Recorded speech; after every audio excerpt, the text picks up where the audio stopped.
I wish I could have known Donnelly in this place. We would have had so much to debate. Did he paint these stones or did I?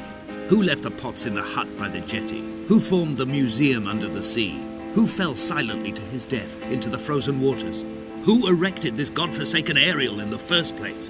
Did this whole island rise to the surface of my stomach, forcing the gulls to take flight?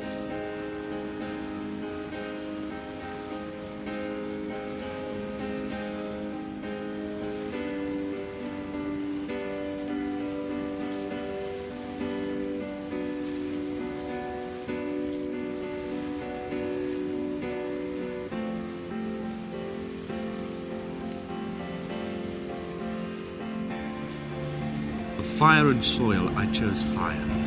It seemed the more contemporary of the options, the more sanitary. I could not bear the thought of the reassembly of such a ruin. Stitching arm to shoulder and femur to hip, charting a line of thread like traffic stilled on a motorway, making it all acceptable for tearful aunts and traumatized uncles flown in specially for the occasion. Reduce to ash, mix with water, make a phosphorescent paint for these rocks and ceiling.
There were chemical stains on the tarmac, the leak of air conditioning, brake fluid and petrol.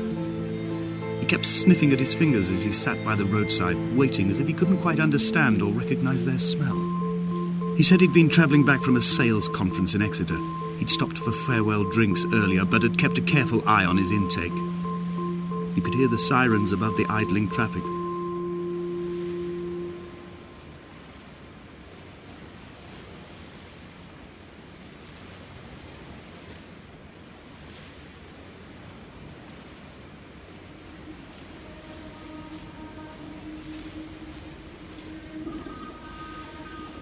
From here, I can see my armada.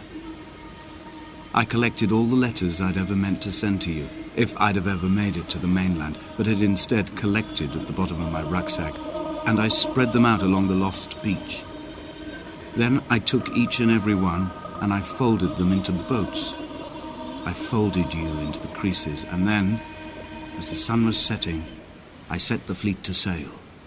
Shattered into 21 pieces, I consigned you to the Atlantic, and I sat here until I'd watched all of you sink.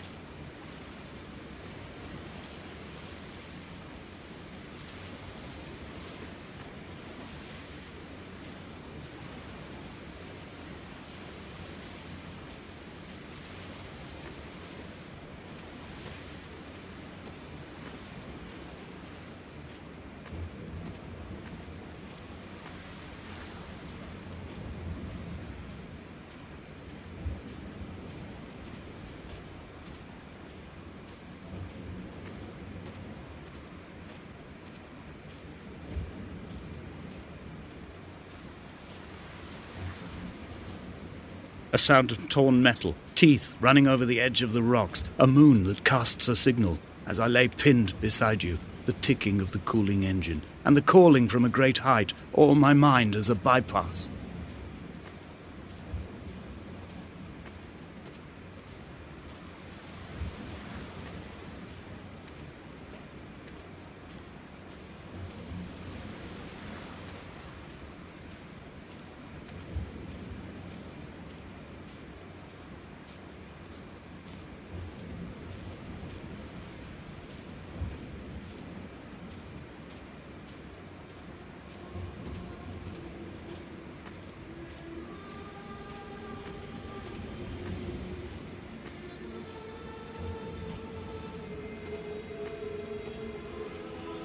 I've begun my voyage in a paper boat without a bottom. I will fly to the moon in it. I've been folded along a crease in time, a weakness in the sheet of life. Now you've settled on the opposite side of the paper to me. I can see your traces in the ink that soaks through the fiber, the pulped vegetation. When we become waterlogged and the cage disintegrates, we will intermingle. When this paper aeroplane leaves the cliff edge and carves parallel vapor trails in the dark, we will come together.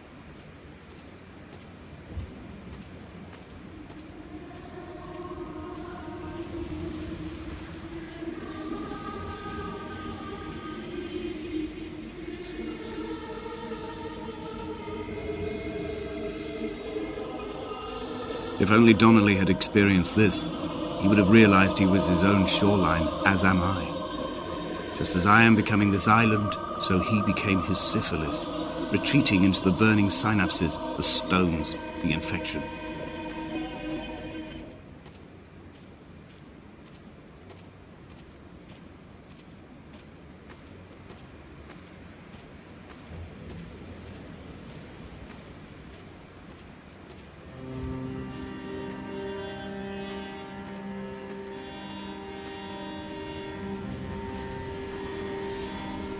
Bent back like a nail, like a hangnail, like a drowning man clung onto the wheel, drunk and spiraled, washed onto the lost shore under a moon as fractured as a shattered wing.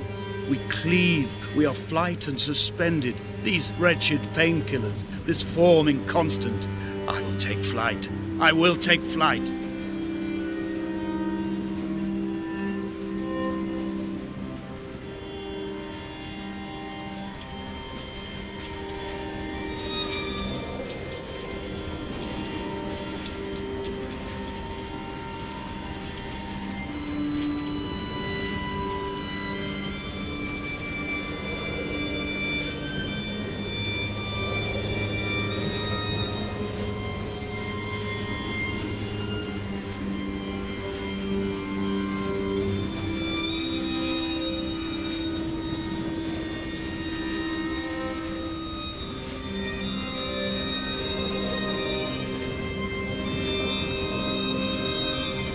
He was not drunk, Esther. He was not drunk at all. He had not drunk with Donnelly or spat Jacobson back at the sea. He had not careered across the lost shores and terminal beaches of this nascent archipelago. He did not intend his bonnet to be crumpled like a spent tissue by the impact. His windscreen was not star-studded all over like a map of the heavens. His paintwork etched with circuit diagrams, strange fish to call the gulls away. The phosphorescence of the skid marks lighting the M5 all the way from Exeter to Damascus.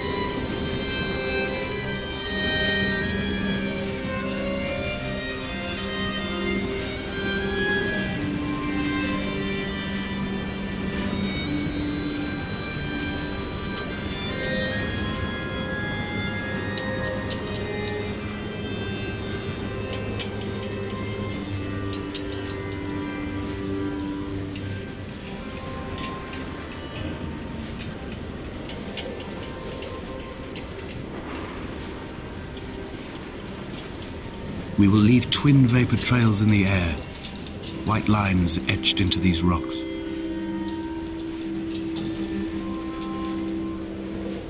Dear Esther, I have burned the cliffs of Damascus. I have drunk deep of it.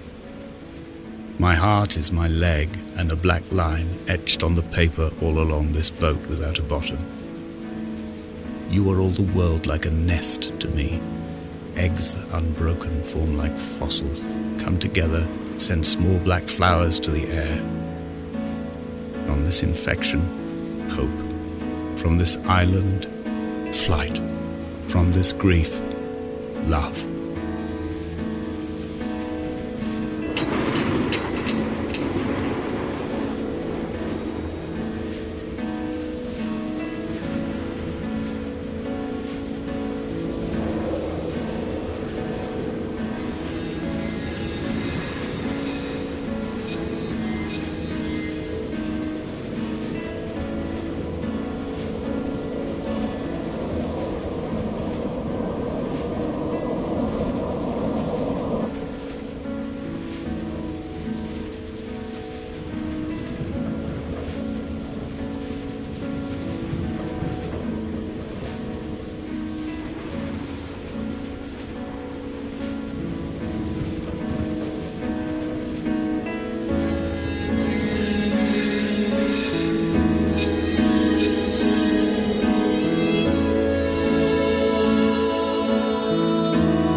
Come back.